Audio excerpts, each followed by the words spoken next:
This episode of Totes Recall is brought to you by Terrible Origami, putting the OMG in origami. TerribleOrigami.com. Like, it's like it says. What? Like those two words? Okay, well, you do it, Beth. I think you'll do better. Well, she's That's got her just the podcast information. voice. Yeah, she's got a good podcast voice. You should use far that. away.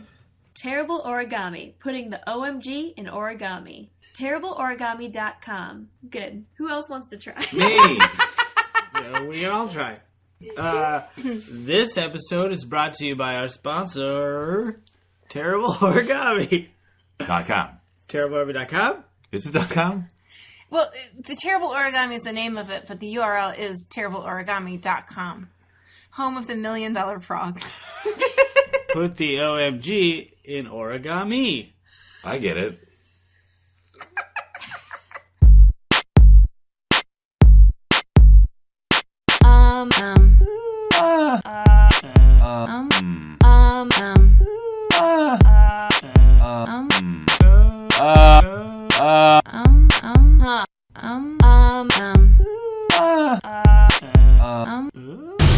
Totes Recall. Welcome to Totes Recall, everybody. The podcast where we talk about a movie we barely remember, watch that movie, and then talk about it a second time to see how our memory lived up. My name is Dan Jaquette. Molly Chase. Dan Linden. Beth Gibbs. Hooray! We did it. Our movie this week, or month, or whenever that you're listening to it. I don't know. This episode, sure. But you're probably listening to it in a month, and in a week, and on a day. Time is a flat Probably circle. during time at some During point. time. Anyway, the movie is City Slickers. Yay! Maybe. I don't remember. Who knows? I watched this movie. Okay, good. I don't think in the theaters. I think it was... I'm going to go with probably like my dad recorded it on VHS because we had free cable when I was a kid. Nice. Due to some finagling with property lines. Oh. Not finagling. Being grumpy to the cable company when they strung new lines up. And my dad going out and saying, hey, I own the air above the street. Yeah. You can't put line there. That is technically true. And they went, how about we give you free cable for life? And he said, okay. Nice. So we had a lot of VHSs and movies. And Johnny this Law getting free cable. This is probably one of them. I don't remember much else about watching it other than it was probably at home. I for sure saw it in a theater because I remember Billy Crystal was a super big deal. Okay. I remember seeing it. I remember the ending really well and a couple of points in the middle. That's not very descriptive. No. But you know what? I have to say though, I actually confused this with one of the Academy Awards that Billy Crystal hosted. There was like a golden period Wait where a he was minute. hosting Wait a the minute. Academy Awards. Let's stop right there. Okay. You confused a feature film. About men in the West. Yes. Probably a pretty big release. Yeah, it was a big You're deal. confusing it with a award show Here's why. on a stage. I am, because there's a horse. Okay. So Billy Crystal comes out onto stage for the Academy Awards on a horse. I see. And he dismounts, and then before the horse goes away, he has one of those car... You know, it's what everybody has now, a car fob where you turn off and on your car. It goes beep, beep. Sure. He did that, and it was hilarious. To the you guys. horse. To the horse. Did the horse make a sound? Did the horse beep beep or No, it just nay turned nay? around and left. Was this a wink at City Slickers? It was definitely a wink at City Slickers, and it was old enough that actually that technology for remote locking your car It was like fancy. was kind of fancy. Yeah. It was like I was like, oh, he's a movie star. Of course he Wait, would have did we that. just confirm that this is from the awards show then? no. But I because of that joke. That That sounds is like what a I workshop think bit. of first It when I does. think of City Slickers. Yeah. Is Billy Crystal at the Academy Awards? Okay. Fair enough. Yeah, because this, as we know, this movie swept the Oscars that year, I'm sure. Presumably. I'm sure. With the star power of Billy Crystal. And that other guy. Jack Palance. Jack Yeah, Palance. and the guy with the mustache who's friends with Billy Crystal and is in his movies. Yeah. He's kind of like a funny looking dude who is maybe in Cabin Boy. I feel like he was Chris probably... Elliott? No. No. But if I were to say he's kind of like this person, I would say Chris Elliott. Sure. Wait, Except is he one of the villains in Face Off? Nope, this is not. Sliding doors. There's no karate in this film. Okay, your hand just... Home Alone. Home Alone. no, Ooh. you are thinking of I feel like it is that guy. Daniel Stern. Yeah, Daniel Who Stern. is not in... Wait, no, maybe it's in City Slickers. Going with Daniel Stern. Holy crap. But that's not the guy I was talking about. There's this dude... There's a dude who is like... I'm pretty sure he must have opened for Billy Crystal when they would go on stand-up tours. Because he's like always in Billy Crystal movies. He has a mustache. He's like the Roy Schneider of Adam Sandler. Rob Schneider? Yeah, Rob Roy... Schneider. Roy Schneider is Roy John. Schneider- Yes. I got so confused, but also very excited just now. And now I'm crestfallen. Yeah. when I realized Rob Schneider. When I realized the dude from Jaws did not open for Billy Crystal. That would be great. That'd be amazing. I am also unclear on where I saw this film. I definitely saw it around the time it was released, which I do not know when that was. Apparently it was during a time where car fobs were still a novelty. Yeah. And are still a novelty for some of us that buy used vehicles because they're frugal and don't need any fancy schmancy technology to get into their car. Ooh, sorry. But I definitely saw it. Yeah, I think like the same with you. Like I definitely saw it with the adults in my life. And I'm not sure if it is because they took me to see this movie or if they allowed me to sit in front of the television with them to watch this movie. Yeah. It seems like a family comedy, I but, don't know if it but is, now though. I'm going to guess that there are some jokes that seem very racy. I bet there's some Went way over my sauciness. head. I bet there's some sauciness. Yeah. Are you writing that down? My bet is there is some sauciness. Like jokes that would have gone way over my head Yeah. as a whatever. But we'll probably be like, whoa. Yeah. Yeah. I'll be like, that is I don't know. Sexist, presumably. Yeah, probably more than that though. Yeah. I saw this movie after I saw City Slickers 2. 2, Search for Curly's Gold. Yes. And I'm not, I know I saw it on TV. So again, it's probably an edit of some sort where things are cut out of the movie. Yeah. Probably all the These scenes that sauciness. I've never- yeah. Yeah. But I do remember when I saw City Slickers 2, Yep. Search for Curly's Gold. My mom was a little mad that I was watching it because I think I was pretty young. Yeah. And there Because was- you're watching it out of order. she was mad about the continuity issues. She's like, you're not going to You understand. don't understand the relationships they've already built. Yeah. So many racy jokes that build on each other. Yeah. Yeah. No, I think it was maybe inappropriate in some ways. Probably. But also, my mom is pretty, like, when I was younger, she was pretty picky about that kind of thing. Yeah. So, Like yeah. they said, like, damn once, and she's like, furiously... Well, she would say, I don't like that language. So it's still a moral judgment, but she left it to you to decide for yourself if Yeah. you were going to Oh, yeah. progress. That's how I was raised. That's progressive. It's progressive parenting right there. Yeah, I spoiled the year that this movie came out while trying to figure out how we could watch it. Yeah. But what do you guys think? 85? No. Really? It has to be a little later than that. That's when I would have stayed up late enough to watch the Oscars. So that's the reasoning. I'm going to say 80... I'm trying to think when Billy Crystal was at like the height of his powers. Yeah, You know what I mean? This is a height of Billy 90s? Crystal? It This has got to be totally... post Harry Met Sally. Because this was like, because that was the whole push of this movie. It's like this guy you love is in a wacky scenario for an hour and a half or whatever. Yeah. Like that was the whole pitch of this movie. After Mr. Stand-Up Man, or whatever that movie was. Wait, what? I know what you're talking about. I do not know the title of that movie. There's some Billy Crystal movie, I believe it's called Mr. Adjective, Yeah. where he's either a famous stand-up or late night show, or maybe both. Probably and maybe both. it's kind of about Is it Jay Leno or David Letterman? Mr. Show Business? Saturday Night? Mr. Saturday Night? Is that right? Or is that a song? Is that a song? Mr. Saturday Night sounds right. Make a bet on what the title of this movie is. I'm going to say Mr. Saturday Night. I will go with Mr. Showbiz. That feels real wrong. Saturday Night seems way better, but I want to have a contrary bet. Yeah. Do you even? I have no No. idea. Okay, 1987. 87? Well, I don't know. Okay, because I feel like I saw it around the time it came out, but I also know when I was born. So there has to be a point where I'm actually like conscious enough to process that I'm watching a movie. Yeah. So maybe it's not even in. God, maybe it's in like the early 90s. Could it be the early 90s? Could it be? Could it be?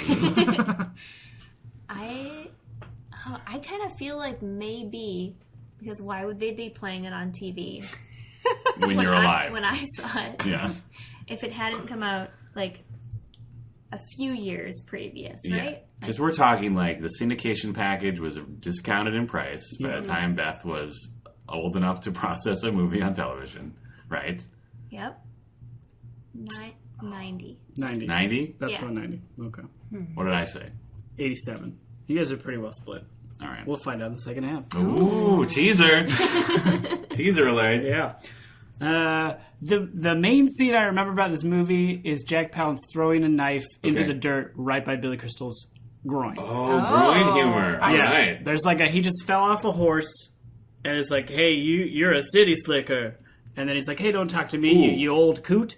And then throws a knife, almost hits him in the groin. Can I make a bet off of that? Yeah. That they will, in fact, say the title of the movie at some point? Okay, yes. This definitely seems like a movie where the title is... Hey, City Slicker or something. Just a quick aside. You guys are city slickers. Or whatever. Can anybody tell me why they are in? They leave the city and they go into because like Billy Crystal is super neurotic and he needs to relax. And I feel like maybe They're like on vacation, right? his wife send I him think, on a trip. sends him on a Like, trip. you're gonna go out here with your buddies, and like her brother, is one of them her brother. Oh, I think that's so, yeah. great. I think the like I think it's The mustachio guy. Daniel Stern or Chris Elliott? Yeah. Or Home Alone guy. For the listener, I'm making doing the Macaulay Culkin classic. hands on face, Yeah. screaming in the mirror. It is adorable. Yeah. Oh. So I just want to say that I think it's hilarious that you, Dan, remember the groin incident, whereas I don't remember that at all. What I remember didn't until he said it. Is that there is a baby calf Yes. that's in distress. Oh. It's birth. It's birth. They birthed the calf. Yes, and Billy Crystal becomes very attached brings to it this calf. to the world. And yes, and I don't want to give away the ending unless that's part of what we do. But yes, we do. Okay. Then what I remember is that you are so worried for this calf, and he says goodbye to it and leaves it at the ranch. And then, as he's reunited at the airport with his family, comes a very touching moment where you realize he has brought the calf home. Yes. And it will go to a petting zoo. This made my life. But I thought that was amazing. Spoiler alert. Continued. That reality is counteracted by City Slickers 2, The Search for Curly's Gold, because opening scene, or maybe they're eating hamburgers? No, Molly. Billy Crystal is adorably jogging through his residential neighborhood with a fully grown cow jogging along next to him because they are the best of friends. And he apparently convinced the city he could keep a cow. That is beautiful. Almost certainly not legal. Or maybe he like rents him out from the petting zoo. I don't know. Just goes on jogs. Okay, well that's great. So it's not contrary to that. Oh man. Okay, now that I'm remembering the whole Billy Crystal calf relationship, I'm going to throw down a hard bet that at some point a body of water is dramatically flooded. Oh, yes. And the calf is in danger. Yep. From that flood. Just one thing. So drowning danger? Drowning calf. Drowning danger calf. And we already know the calf doesn't drown, Molly. Spoiler. I don't remember this either way, but I'm betting based on movies that the wife is kind of a harsh shrew. As opposed to like a loving wife. Like, get out of here. I don't know. I think she might be very opposite to Billy Crystal because I think he is played up as being shrew-like and neurotic. I feel like it's presented as like, I can't take you anymore. You're driving me crazy. Go out west with your friends. Yes. Or is it like, this will help you? Yeah. Like she's like trying to help him, but I think it's also like a sort of like, get out of the house for a while. Yeah. I'm sick of you. And I think while we're at it, we might as well try to decide whether it passes the Bechdel test, right? Does the wife... Is she named and does she have a friend? And do they talk about anything other than the guys? I'm going with no. I can't think of any female characters. I assume there is a wife. There is a definite suggested love interest on the ranch for one of the men. Oh yeah? Yes. Probably not Billy Crystal. Not Billy Crystal because his love is true. Billy's bud. Yeah. But one of his buddies is definitely like going through some shit back home and that's why he came with him. Yes. Right? One of them Getting a divorce? Talking about getting divorced. Something. And then at the end, he realizes that he loves his wife. I don't remember. Oh, that What's makes the sense. conflict in this movie? The conflict, I think, is that they are city slickers. Okay, because I'm in my mind, this is crossing over with the other one. Right. Yeah. The Search for Curly's Gold. Which I have not seen. I have not either. I have. 2 and 2. Yeah. So We're gonna have to have a gunfight. Oh. So I'm thinking that they're in that second one. There's some sort of conflict with somebody else is looking for the gold. They're trying to discover it first. Is Curly Jack Palance? Yes.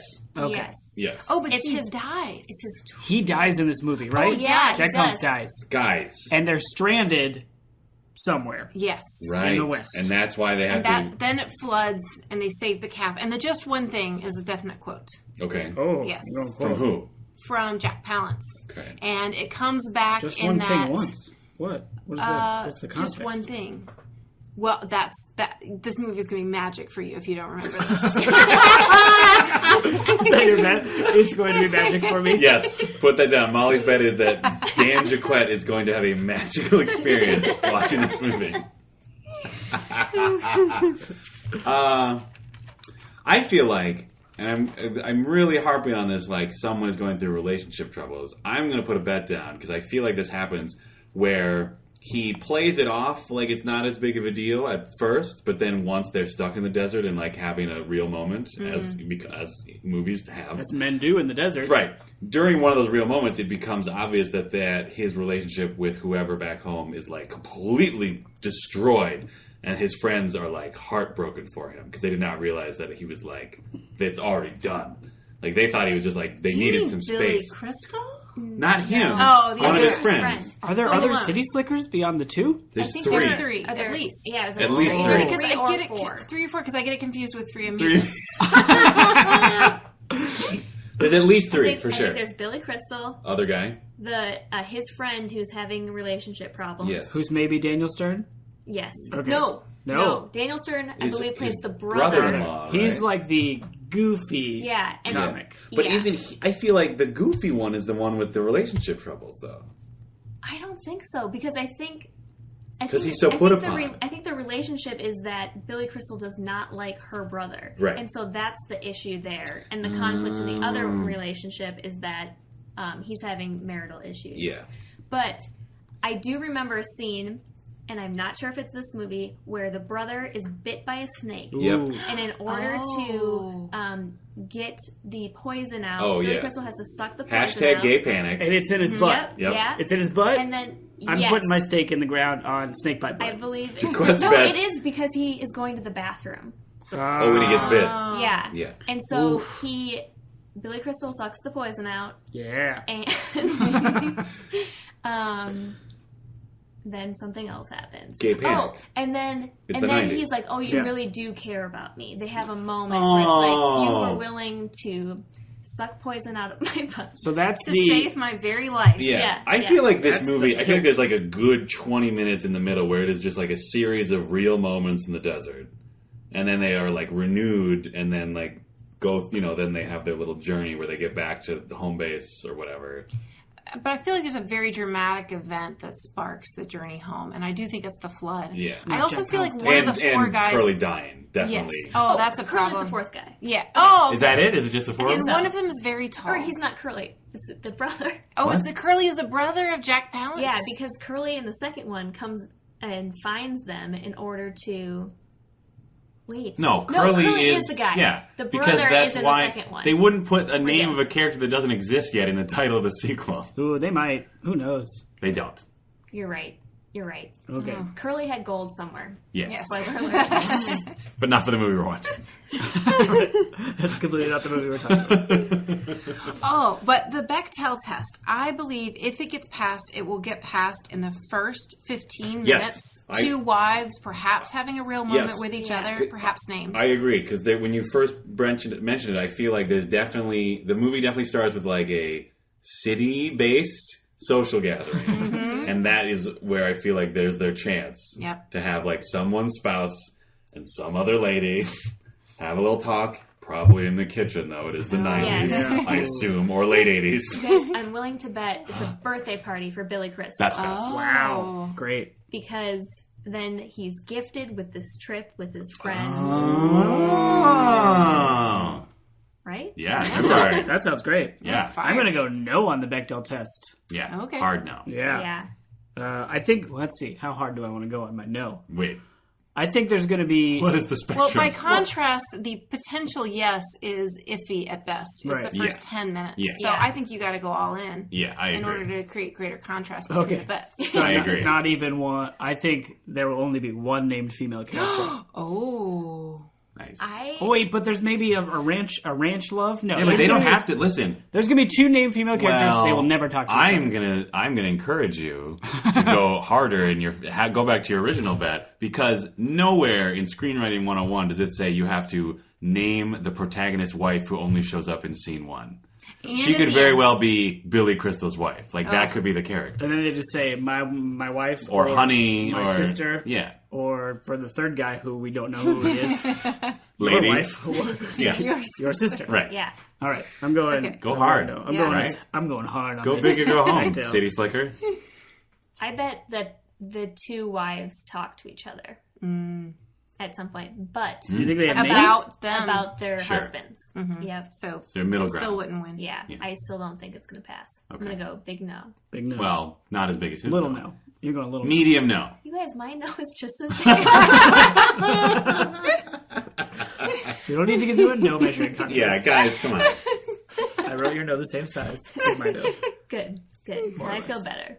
I'm really, I'm going to be really curious how, because this is definitely one of those movies that came out at a time when we as a culture just had like a pretty firm established idea of like what was a big name comedy and what were the things in those films that would be considered funny. And I feel like I'm going to be offended by half of the jokes in this movie. Yeah. Yeah, I feel like there's going to be a lot of It is a new millennium. class themes Mm-hmm. that they'll overcome after they discover Sure. that Jack Palance is But not there's a definitely going to be dum-dum. some like rude statements. Yeah, I mean that's the whole premise of the movie, right? Yeah. It's a fish out of water Yeah. comedy. Go ahead. Okay. Sorry. I just am suddenly struck with a bet. I'm betting that there will be a female ranch hand, and she will, in some way, surprise the men by her strength or fortitude or level of ability in terms of physical tasks. And she will be snarky. And she will be really hot as well. Because it is the early 90s. Yeah. There's probably a scene where she's working on the farm. They arrive at the farm. They see her. She's doing something in slow motion. Yeah, slow her motion. hair is blowing. Are you out. saying Yes. hat remove, shake the hair? Yeah. Oh yes, I love it. I love it. Wow. For sure has to happen in this movie. I'm writing hot ranchera, slow mo hair. Very good. I love it. I'm sorry. I interrupted you. Oh, and at least one bean joke. There's got to be jokes about beans. Oh, like eating beans of some kind? Yeah. Yeah, for sure. Some cowboy humor. Yeah, cowboy Yeah, humor. there's a scene by a campfire, right? I bet there's beans involved. Yeah. So we're all as a table going in on beans. Sure. Taking that risk. I'll go all in on beans. Canned beans. How does Curly die? I think Heart attack? I don't know. Isn't it just sort of being old? I think it is a heart attack. Okay. He gets scared for some reason. No. Nothing scares. Yeah, Curly. it's But Jack. I think something... You guys... Does his what horse happens- scare and he gets thrown and has a heart attack? Maybe. No, I feel like Trampled? I'm all right. Stampede? I'm taking a stand. Fausto style. I'm taking a stand that Jack Palance dies of being old, and that they simply wake up. And Billy Crystal's like, "Hey, Curly, I'm being snarky at you, and you're not moving." And then wait. suddenly it's like, "Oh my God, he's dead." You You guys. guys. Yeah. This is what happens. Oh, well, cross out my bet. The bet's already. I didn't even There's write a it down. campfire scene. They're sitting around a campfire. They're both laying down, ready to go to bed. They have a heart to heart. Oh. Curly gives him some sort of advice. Is it the that thing- He takes Just to heart. one thing. Yes. Then the next morning they wake up. Curly has passed away, has moved on, and the story continues. Billy Crystal has to become the Curly, Yes. right? Wow. They need a leader. Or they have to all he become passes on Curly, his I guess. leadership Yeah. through. I think Billy C Words. becomes the Curly. Well, he certainly becomes like Just for the duration of the trip, though. He Yeah. doesn't stick around on the ranch or anything. no. No, he goes back to his life and reunites with his wife, and probably they have feels such a better happy about time. it. Yeah. I guess. Until City Slickers 2. Where avarice seeps into his blood, and he must return to the desert to find the gold. I'm missing your... And what's avarice? Just greed. Oh, okay. Well, Sorry. big word. Sorry, guys. I have an English degree from a university. If it makes you feel better, I didn't know what that meant either. I thought you were making like a sci-fi reference. Oh, like some that sort would of be like such a good name for a sci-fi planet. Like they like... planet avarice. Or at least a ship. Yeah, ooh, yeah. That'd be better than unobtainium. Yeah, that would be really good. Avarice. I might be thinking of Back to the Future 3, but I feel like there is a scene where probably the Daniel Stern character wears comically fruity cowboy wear. Sure. And then is made fun of by Curly for, like, that's not cowboy wear. This is cowboy wear. Yeah. I bet there's a definite fish out of water wardrobe issue at some point. Yeah. Yeah. I'm going with maybe Daniel Stern. Billy Crystal only has tennis shoes or something. Ooh. I think that might be a thing. Like some white tennis shoes. Yeah. Typical. Reebok. This is going to be a weird tangent into real life. I went to a dairy farm a few weeks ago. It was raining very hard. A friend of mine that I was taking with me, she had nothing but sandals on. And even as a city slicker myself, I said, you do realize where we're going, right? Like, this place is swimming in shit. Yeah. And she immediately regretted her choice in about 3 steps once we got there.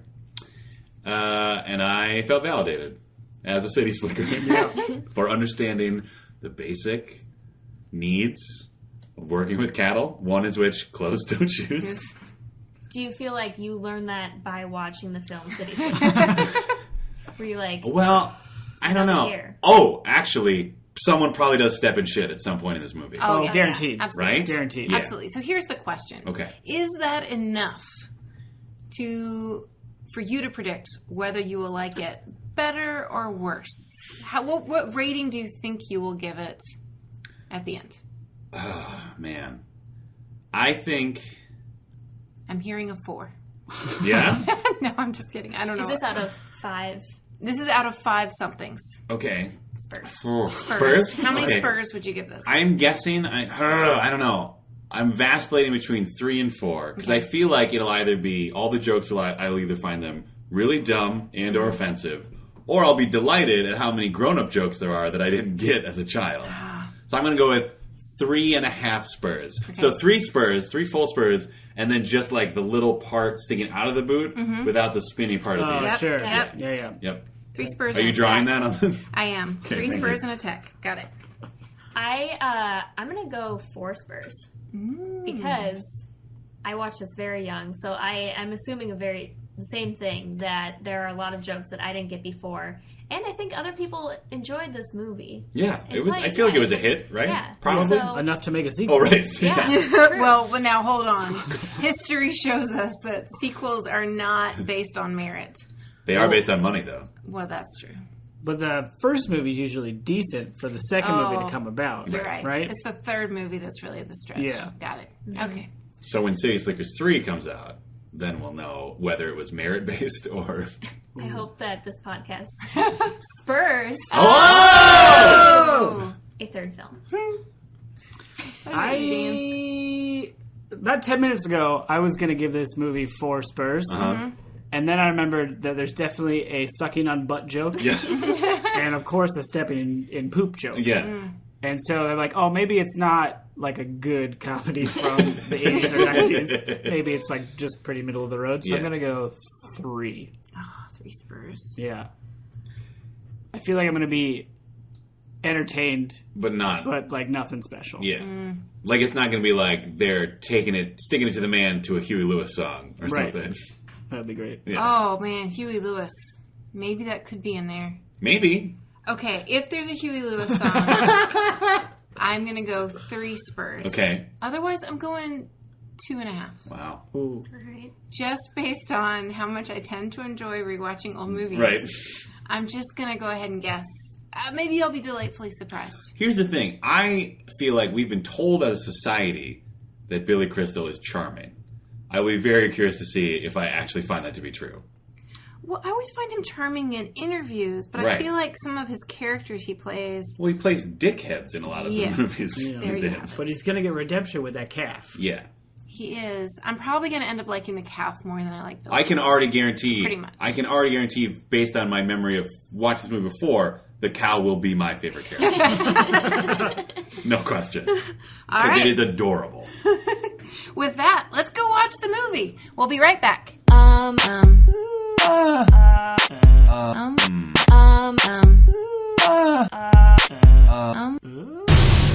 And we're back. Yay! We just watched City Slickers. Yep. Sure did. Did we? Did we? It was a super long movie.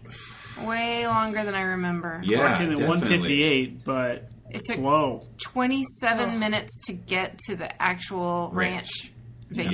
Yes. Yeah. Which, that's the movie. They're City Slickers. I mean, on it a is ranch. presented as such, like, they're on horses on the poster, they're in the desert on the poster, they are not in New York, they are not at Billy Crystal's job.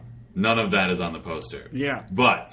And we were pretty wrong about the setup. Yes. I Oh my god. 100% wrong. Well, not 100%. Okay. There's still a birthday party. Yep. Yeah, you nailed the And birthday it's party. still Birthday. the gift to go on the ranch thing is still a birthday gift. Indeed. Yeah.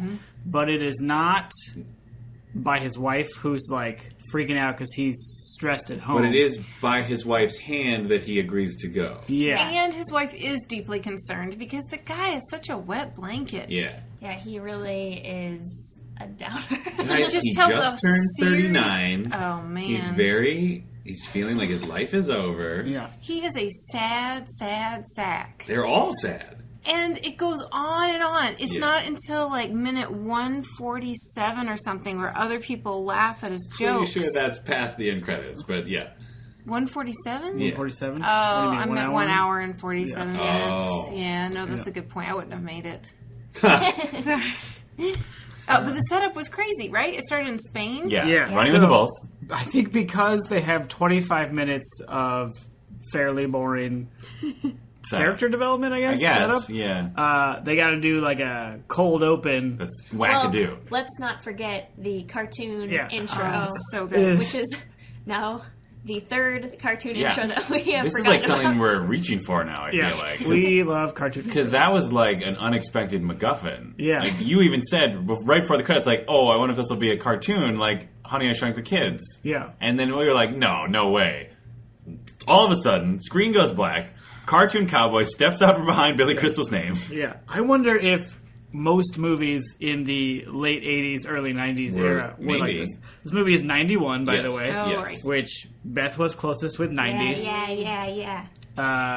But Which means Beth watched it, what, in I would 1990? say 96, Yeah. 97. yeah, it's probably like a TBS situation. Yeah. Sure. Oh, yeah. This seems like it'd be like a TNT or Yeah. TBS. Oh, for one sure. of those- It probably is on right now if you Yeah. go to one of the Turner Yeah. stations. Yep. Yeah, Because Ted Turner loves cowboys. that's what I've heard. Sure. Absolutely. Daniel Stern, not his wife's Brother-in-law. brother. No, just a And anyway, bud. Not at all. they're all best friends from childhood. Yeah, the like three of them. the best of friends. Yeah. One of them is definitely tall. Yes. Daniel Stern is a tall man. Yes. Was that and oh, he's that? the Home Yeah. Alone guy, right? Yes, he is. Did we correct. confirm that? Yes. Okay, yes. Yes. And then the other guy is Bruno Kirby, who is the Guy who always Roy is in, Schneider. Yes. Two Adam Sandler.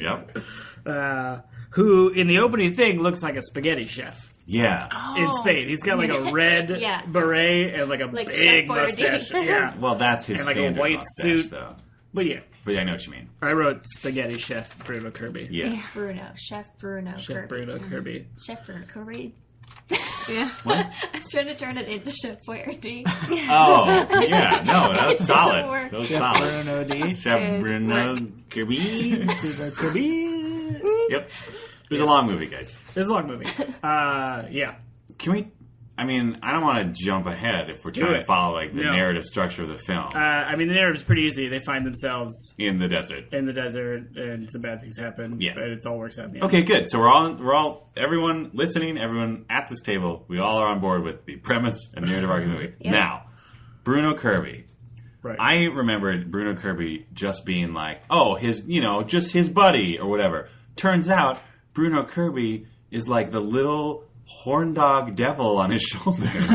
There's like a 10-minute like the sun moves, like multi-hour conversation between Billy Crystal and his friend about like, would you bang that lady that you're not married to? Like he was like, he seemed genuinely upset that Billy Crystal refused to even hypothesize or hypothetically consider having sex with that woman. Yeah, and it makes no sense. Like, if he's going to try to convince one of his friends to bang the only female on the trip, yes, it's going to be the guy who just got a divorce. Yeah. I think, though, honestly, what it was probably about is his own struggles with infidelity and his he was father. projecting. Yeah. So he was trying to make sure that it wasn't just he who felt these feelings, and it was frustrating him. It was as if Billy Crystal was invalidating who he was. Yeah. And that was kind of the subtext. I mean, I hate to say subtext because it was all pretty.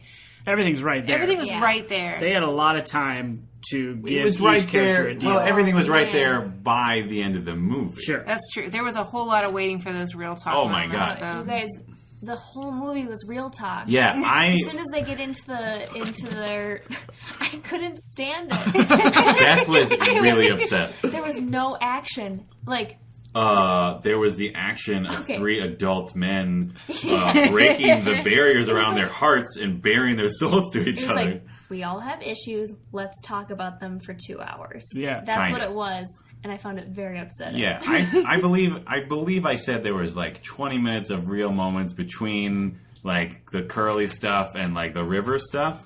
I vastly underestimated the running time of real moments. There was a solid 40 minutes at least of real moments just stacked on top of each other. Yeah, plus they had to plant the seeds of real talk early on in the first 25. Like the conversation, would you bang this lady? Yeah, would you bang this lady? Yep. What if she's an alien? Would you bang her if she's an alien? Yeah. Your wife's not going to know. Right. And Billy C., totally good guy. Yeah. Just like, He's no like, way. No, I would know. And that's like That's real talk enough. moment. Yep. More real talk. That was like a little nugget of real talk. Like, I would know, and then you're thinking as an audience member, oh, that's a poignant little statement. Mm-hmm. That's a nice little thing to pepper into a comedy. Yeah. But no, that was just the appetizer. Like, the comedy was peppered into this movie. Yeah. Yeah. I believe there's a lot of simile humor. Is that a comedy term? Sure. There was just a whole lot of like a saddlebag with eyes. Yeah. Yeah. There was a lot of like this and like There's that. a lot of Billy C. zingers as we came to know them. Yeah. But they were, and I should give credit that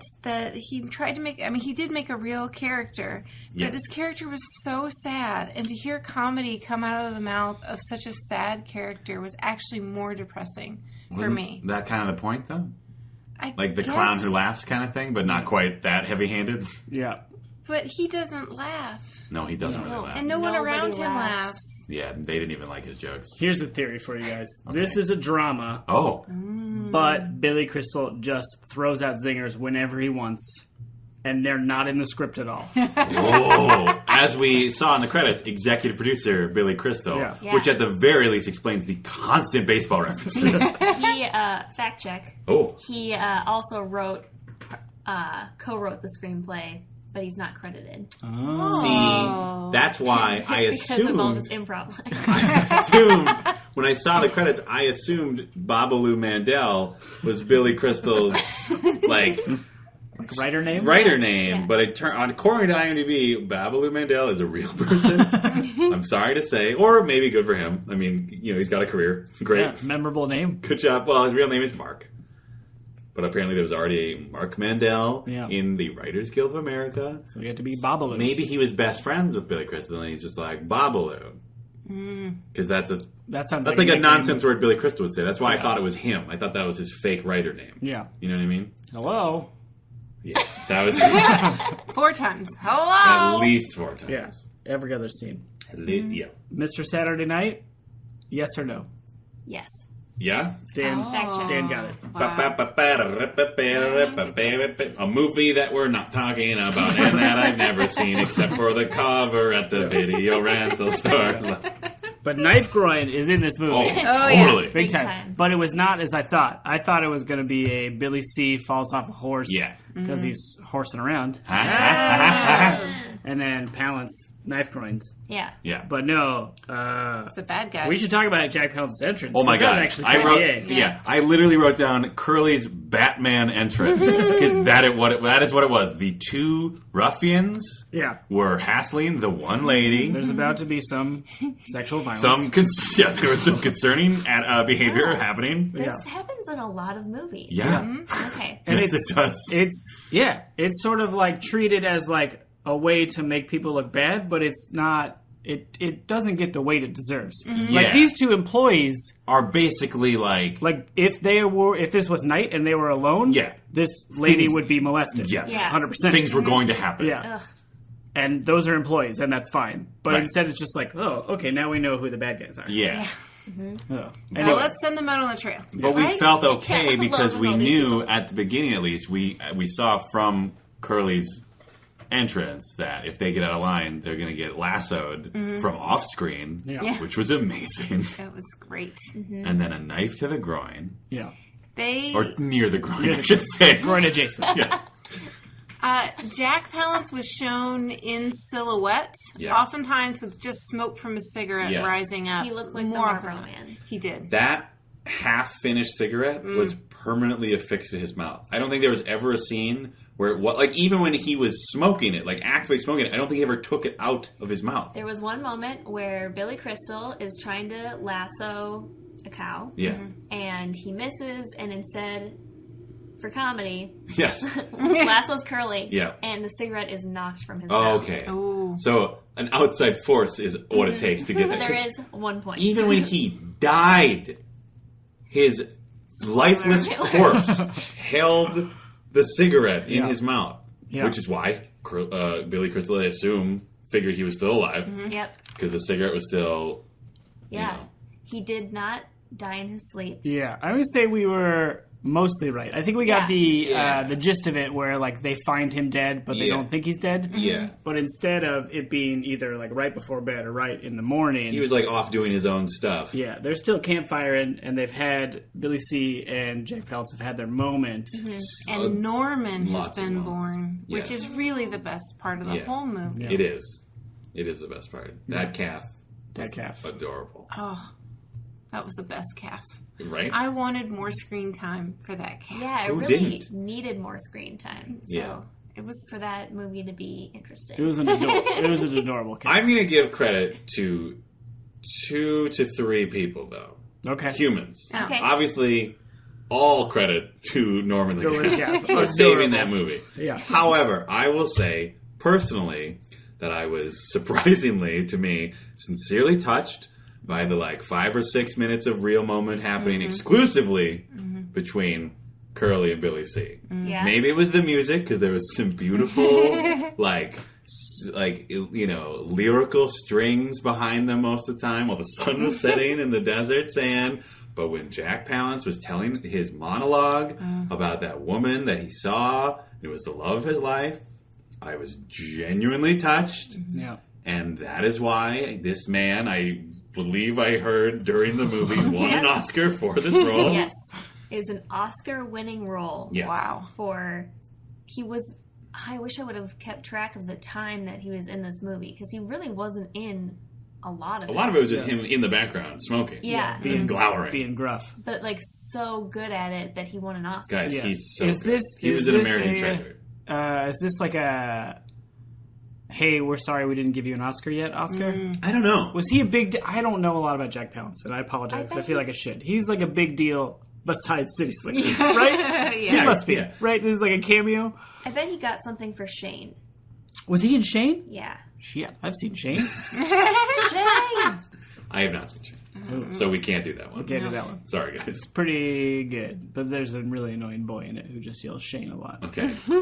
I wonder if that's... Yeah, so I feel like this I might don't be know. that kind of Oscar. Like, he's good in this. But even if it wasn't, I feel like this was at least if this was a sorry for not giving you an Oscar earlier, at least it was a good one. yeah. You know what I mean? Because sometimes they kind of throw it to people and it's really for this one? You know what I mean? Yeah. Right. I don't remember which movie they gave an Oscar to Scorsese for, but I feel like that was definitely a hey, sorry, and it wasn't necessarily his best work Yeah. that they were awarded. Yeah. But I feel again, that touching monologue and the moments between where he made sad clown Billy see the light of life and find some truth and joy in the birthing of a calf. What do you think, Dan?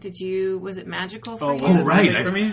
Yeah. It was apparently magical for me. I do have that note that says magic for Dan. Was that was you. Birthing of the calf? Just the whole the movie? Nope, it's the just one thing. Oh, right. The finding just your one thing. What is that to you? Oof. Was that a magical movie? I like that sentiment. Yeah. But I think it was shrouded in the blandness of the rest of this movie. Sure. That it was not magic for me. Sure. Yeah. You could describe pretty much that entire monologue as that. Like when the camera simply followed Jack Palance, astride a horse, quietly speaking truths, right? That was magical. Yeah. But it was bookended by 22 minutes of establishing that these are all sad men with sad city lives, and then buttressed on the other end with those guys that you knew are bad are once again reminding you they are bad by sticking a gun in a calf's mouth. Ooh, we should talk about that. Oh, yes, we should. That was... after Curly dies, and they're all figuring out what to do. Yeah. And the cook gets drunk and almost... More drunk. Like, I feel like he was always drunk. That was his thing. Drunk cook. Got super drunk, though. And he drove 2 horses to their death off a cliff. Yes. The 2 bad ranch hands. Yes, the 2 sexual deviants. JT and Derek or whatever. TR and something. JT. It doesn't matter. Who cares?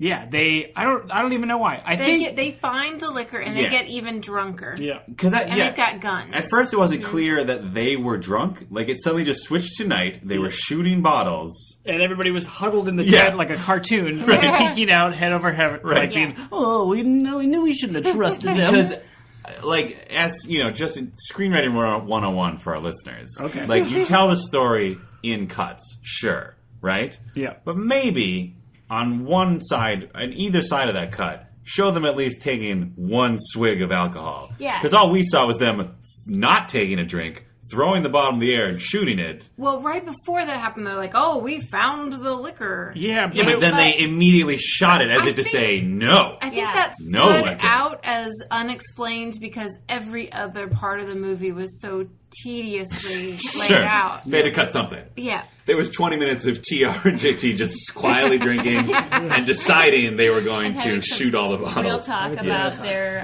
my dad used to... Yeah, but they bring the calf out. I was going to say, nobody cares about them shooting bottles. It seems a little dangerous because it's fine. Guns, but it's fine. They're cowboys. But then they bring out the calf. Why did they do that? This is why they did it. Okay.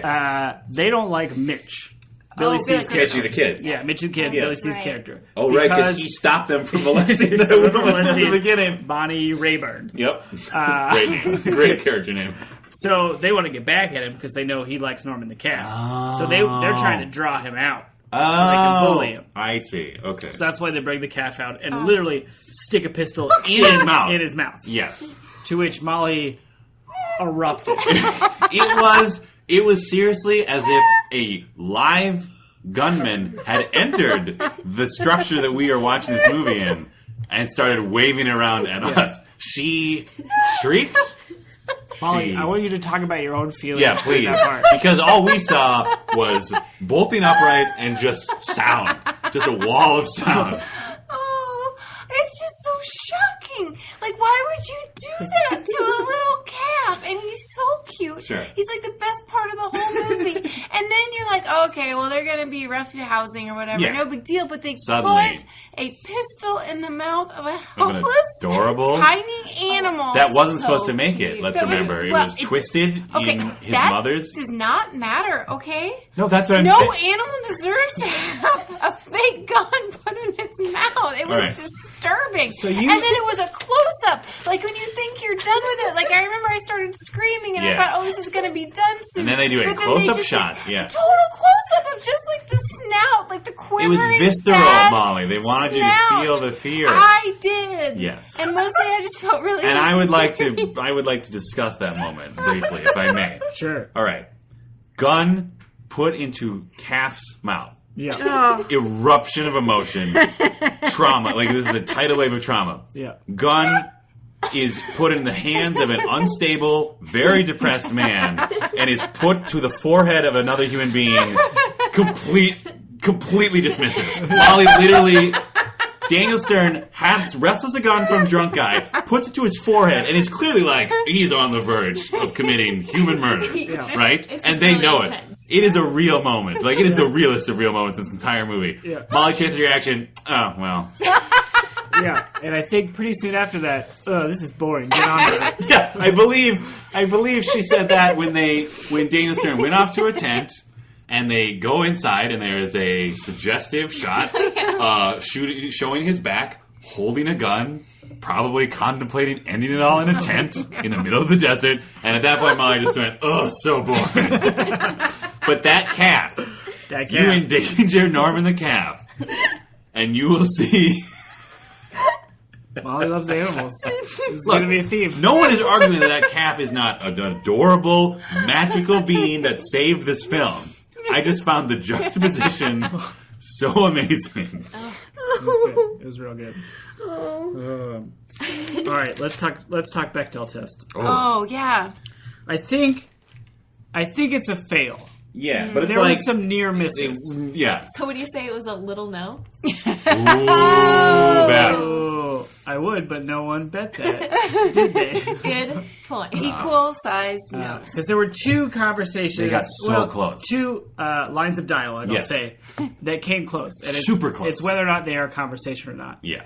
One was the bitchy wife Yes. of Daniel Stern calling the chick that Daniel Stern knocked up a whore. Allegedly knocked up. Yeah, allegedly knocked up. Well, actually not knocked up. Yeah, we found out. And like a girl. Yeah, right? and she says... And she responds, I'm 20. I'm 20. But, But I think the bitchy wife was directing that at Daniel Stern. Right. And not at the voice of Lisa Simpson. Yeah. Who's the actress. Yes. Yardley Smith. Yeardley Smith. And since though that we say maybe that's not a conversation because they're not talking to each other. Right. Also, I want to say that it doesn't count because of the topic that they were discussing. They were essentially she calls her a whore, right? Yeah, but that would still technically pass the test. You're a whore is really not upsetting. about a man. But it's not just, no, because in this case it absolutely is about a man, right? Sure. You're a whore is specifically, Yeah, But like it's not- I slept with my but- husband. not just in general. Sure. Oh, you whore. The let's go nuances shopping. of human speech means that, yes, that is true. But I think the The test is objective paltriness of the test, if they literally just looked at each other and said, "You're a whore," "No, you're a whore," that would be considered a pass. yeah, absolutely. The point of the test, Beth, I is that know. it's shitty and minimalist. yeah. Oh, it's And so things upsetting. still don't pass. impossible. So I think that didn't pass. And there was another one that wasn't even as close. There was where Bruno even- Kirby's wife, Girlfriend. sorry. Oh, is the lingerie model. Right, and young and Jake Gyllenhaal, guys. Like an 8-year-old Jake Gyllenhaal. Oh, it was in this so movie. weird. Yeah, that was amazing. He had the craziest haircut. Yeah. He's not a good-looking kid. Like, No. he's an attractive man now. Guys. Sure. Yeah. I guess. Yeah, Ooh, he is. He's okay. But as a little kid, weird. You Total could have rested- aside, yeah. I have a friend named Jill Ann Hall who I'm Shut desperate to up. marry Jake Gyllenhaal so she can be Jill Ann Hall Gyllenhaal. That'd be amazing. Yeah. Make that happen. I'm doing everything I can. Jake Gyllenhaal, if you're listening, we have a woman for you. We found She's your a match. catch. Yeah, you could have rested like a plate of appetizers on Jake Gyllenhaal's hair. Yeah, it was real It flat. was amazing. It was fantastic. But anyways, he basically outs his mom as having said a disparaging remark about Yeah. the lingerie model. I really don't feel that felt like a miss. I also want to talk about the campfire discussion where you're trying to have some understanding, the two genders trying to understand each Yeah. other. Oh, baseball and Baseball and what do you guys talk about? you guys being the one girl. Yes. I don't know, real life.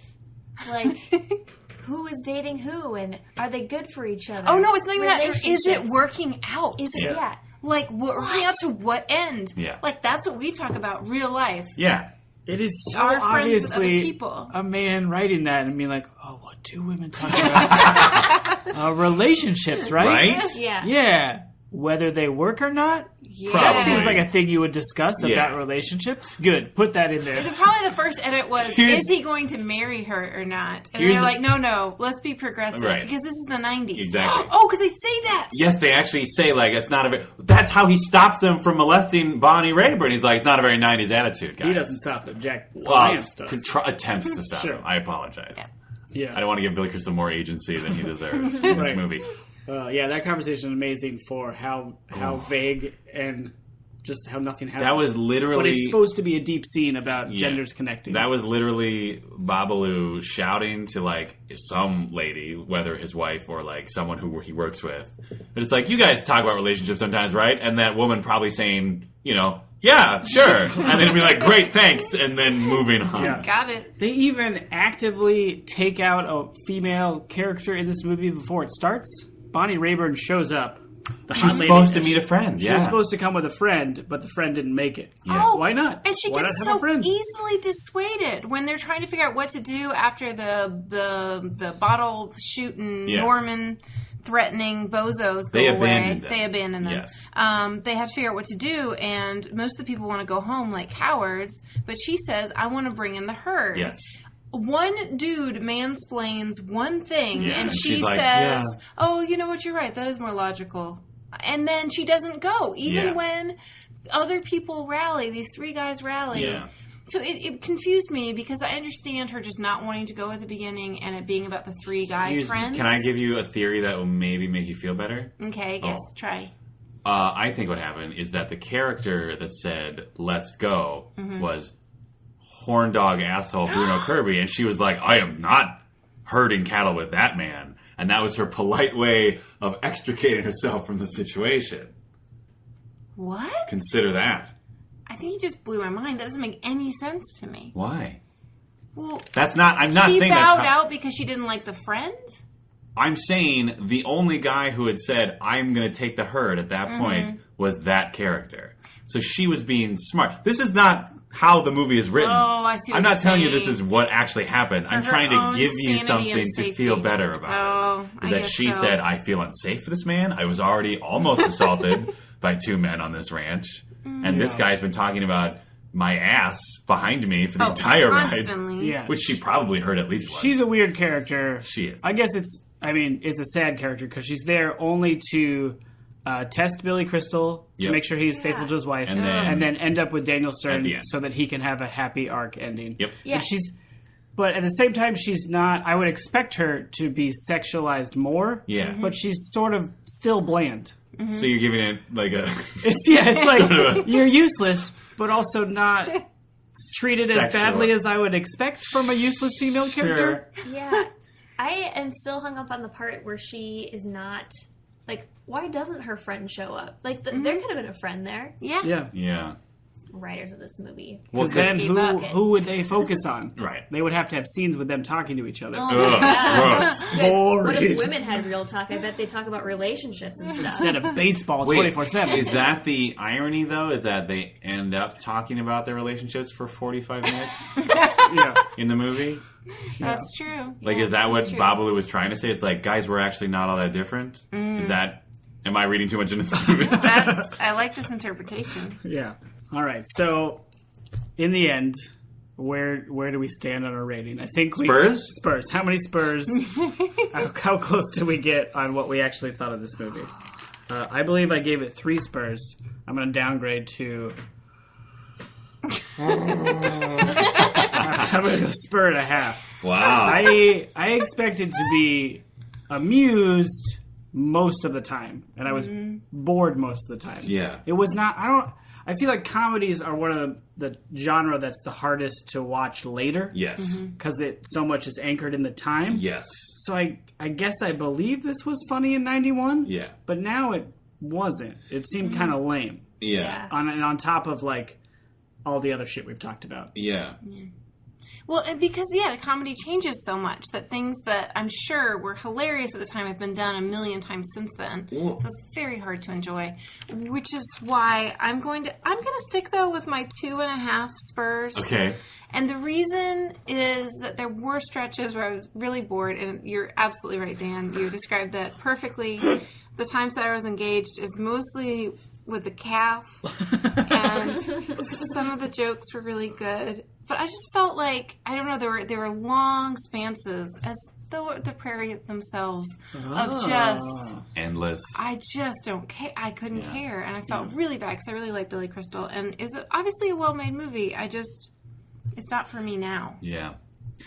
Yeah, I definitely, like, by the end of that movie, I felt like it succeeded. I don't know, like, it definitely felt like, yeah, this is a movie that has a clear target demographic, and they are nailing it in the year 1991. Mm-hmm. You know what I mean? Like, the whole movie, you're just like, oh, yeah, I just felt like, yeah, they've got this. They are hitting it so hard. Like, this is perfect 91 comedy. Billy Crystal and Daniel Stern are talking about horses, or I don't know. Like, it just seemed like this is, Babalu. Is what I'm saying. Is Babalu's nailing it. What did I say? 3.5 Spurs? Yep, you said 3 Spurs and attack. Yep. All right. A what? Attack. 3.5. Okay. I'm going to say, while I agree with many of the points that have been put against this movie, I'm only going to drop my rating by a Yep. 3. So 3 Spurs, because, as I stated, I expected this to be much more like just bonkers. It turned out it was like 55 to 60 minutes of real moments. And I will give them credit that every real moment that was centered around Curly was an amazing tour de force of both acting and score composition and presumably cinematography. I assume they just turned the camera on and let the sun do what it does. So I am sticking with 3 Spurs for Jack Palance. He gets all the Spurs, is what I'm saying. He gets all the Spurs. All the Spurs go to Jack. Well, okay. Half the Spur goes to Billy Crystal C. Zingers. And, no. Half goes to Billy C. 1.5 goes to Jack Palance. The rest goes to the calf. Yeah. I'm going to 5 Spurs, but most of the Spurs go to the calf. 5 Spurs for calves. This could have been a 15-minute short film just about Norman the Calf. Yes. You would have been on board. 10 Spurs. 10, all the Spurs. All the Spurs. I started off with 4 Spurs the first half. Generous. Ooh. Big Spurs. I'm going all the way down to 1 Spur. Whoa! I hated this movie. It was so incredibly boring, and the only thing I liked about it was the calf. So cute. So cute. It was really it's cute. Like the cutest cow Right? I've ever seen. I don't understand how they found this cow, but that cow deserves to be a star. Yeah. I'm going to give 5 stars to the cow. Oh. Because he's a star. I get it. So, yeah, it's amazing how well they succeeded at casting the calf. And yet you have Jake Gyllenhaal, terrifying flat-topped, wood nymph child or whatever.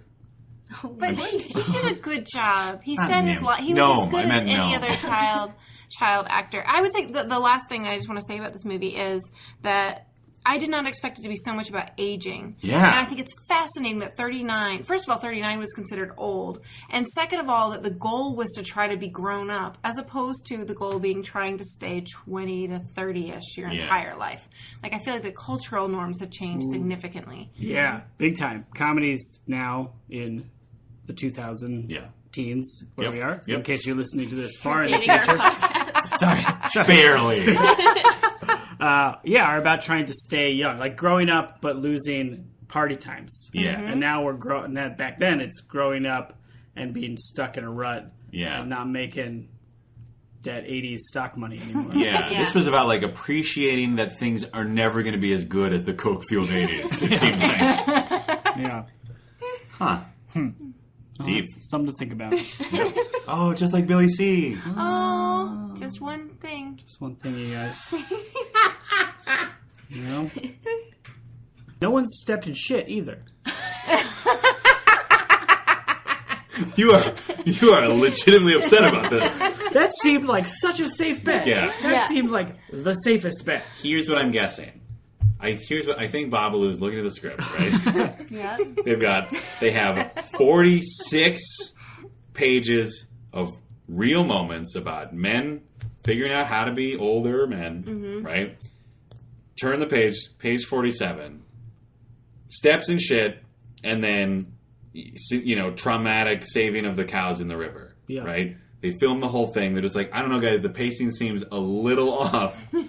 Cut the shit step scene. Yeah. Go right to saving the calf in the river. There wasn't even... The shit step scene should be early on. very Like, beginning. literally step out of the van. Yeah. Boom. That's Yeah. what happens. Yeah. There wasn't... That first part, there should have been them screwing up, but really it was just Billy C. Not good. failing at roping, but then, Yeah. like, feeling like a failure at his life. Like, it wasn't funny at all. No. It was like another way to illustrate how depressed he was and how Yes. he couldn't do anything right. Yeah. This was a drama with Billy Z. zingers tossed in. Yep. Do you... The No, go ahead. There was a this is gonna derail whatever you were just Good. gonna say. There was a closed monologue. Yes. Monologue? No, Montage. Oh, a closed montage. Oh, yeah, Those right. Wardrobe montage. Yeah. There was definitely a joke about, like, you're like village people or whatever. Yeah. Yep. So And there then the still was- montage begins. They try on a bunch of hats, but you know what? Billy C. He likes Oh, the Met that's cap. right. It's true. That's true. Until he steals a dead man's hat later. Not steals. I think was an unspoken bequeathment. Is that a word? But isn't that also isn't that him becoming a man then? Letting Stealing go a of the hat. baseball cap Yeah. and wearing the Jack Palance ultimate of men. I don't think this is about becoming a man. They're already men. It's like about accepting being the man you are, Yeah. I think. Because think about it. Like, we got a full spectrum of man. We got Cowboy Batman, who's like a grizzled but generally content Yeah. Yeah, he's person. Greatest generation. Yeah, exactly. Yeah. Like, he even talks about how, like, I found the love of my life, and then I just kept doing my job and Never never talked saw her to again. her. Yeah. But he's like, my choice, my life, and basically did, like, the Jack Palance cackling, smoking equivalent of, like, flipping the bird. And he was the ideal. Like, he was the masculine ideal in this movie. Then you have TR and whatever, who are just, like, walking penises with guns. Yep. And then I don't know, and then you have like the three other dudes. Well, there's a bunch of other dudes because there's the ice cream dudes, Ice cream dudes who are just kind of like comic relief, but not that funny. No, not at all. But And they that- are based off of Ben and Jerry. Yes, True. But that whole scene where they have sort of a duel. I think about it's what comic relief, ice but cream. what ice cream goes yeah. with what Guys. meal. That scene was so like it made me so angry. Like, why are you wasting my time with this right now? Well, and then it was a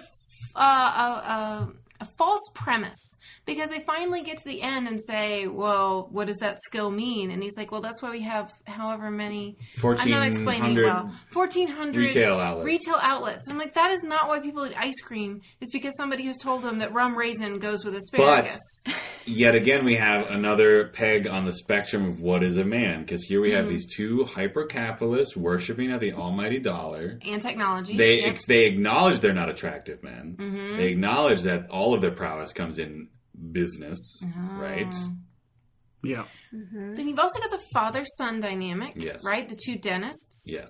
And the young man is sort of a hot shot, but he Yeah. comes around, and his dad is like second, I would say, only to Curly in Yeah. terms of His dad's masculinity and solidity. Because he seems very comfortable with himself. Yeah. This movie is about acceptance of your life, Yeah. of your current state, and who Yes. you are.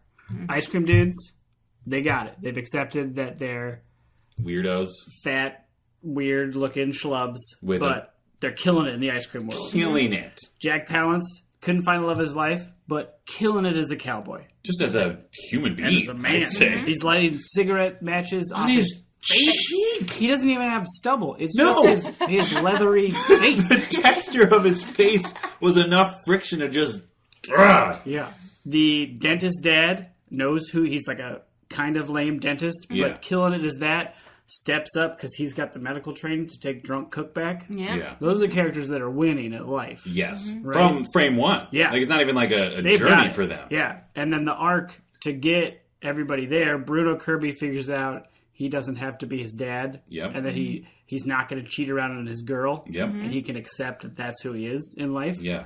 And that it's okay to, I don't know, think about cheating, but I'm losing it here. Well, But not doing it. I think his What's whole... important is that he's going to have a kid. Like, I feel like that was his He was next step that he committing was Yes. scared of to- doing. Right. He was just committing to being with that lady. Which I guess is just having a child and forcing himself to stay with her. I guess is what his logic is. But then, Billy C even says it at the end, where his wife's like, "You can quit your job if it's making you so unhappy." And he's like, "No, I'm not going to quit my job. I'm just going to do it and do it well. I'm going to do everything well." He's accepting his life and doing it the best he can. And once again, let's remember, this is 1991. America is not doing quite as great as it was in the 80s. Yeah. So they are saying, dear American men, please keep doing your jobs well so we can keep this economy going. Hang on, because Clinton era is right around the corner. Right around the corner. Things are coming around. It's going to be Batman Forever pretty soon.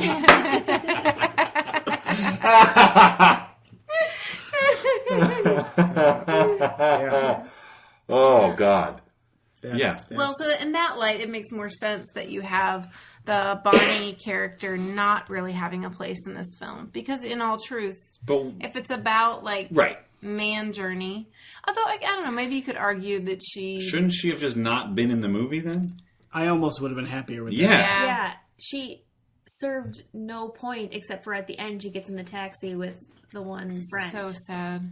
Like, it was like straight up, she was more of a token than the two black men in this movie. Yeah. Which is rare. Yeah. It's usually definitely the other way around. Yeah. Oof. So, I don't know. Well, so talking about the movie afterwards makes me feel like it had more meaning and was more interesting than I felt when I was actually watching it. I felt that there were desperate stretches of boredom. Oh, yeah. No, I'm not saying it had a message. Whether or not it delivered it well and efficiently is a completely different question. Yes. That's true. It was still, let's remember, there was still 27 minutes before they got to that ranch.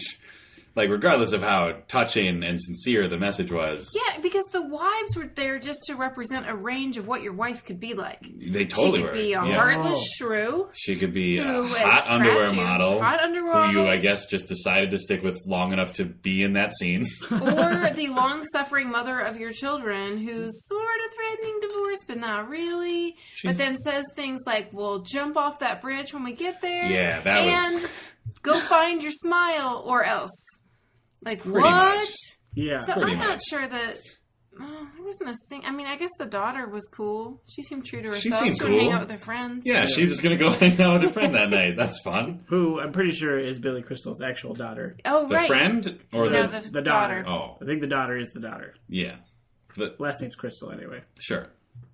Why not put your kid in the movie? Yeah, why not? Fine. Executive producer Billy Crystal. Throw your, you put his other child, Baseball, in the movie. Yeah. Hey, I would say that is his first love, rather than his child. Yeah. Hike up those spurs, America. Really? That's the end of our show.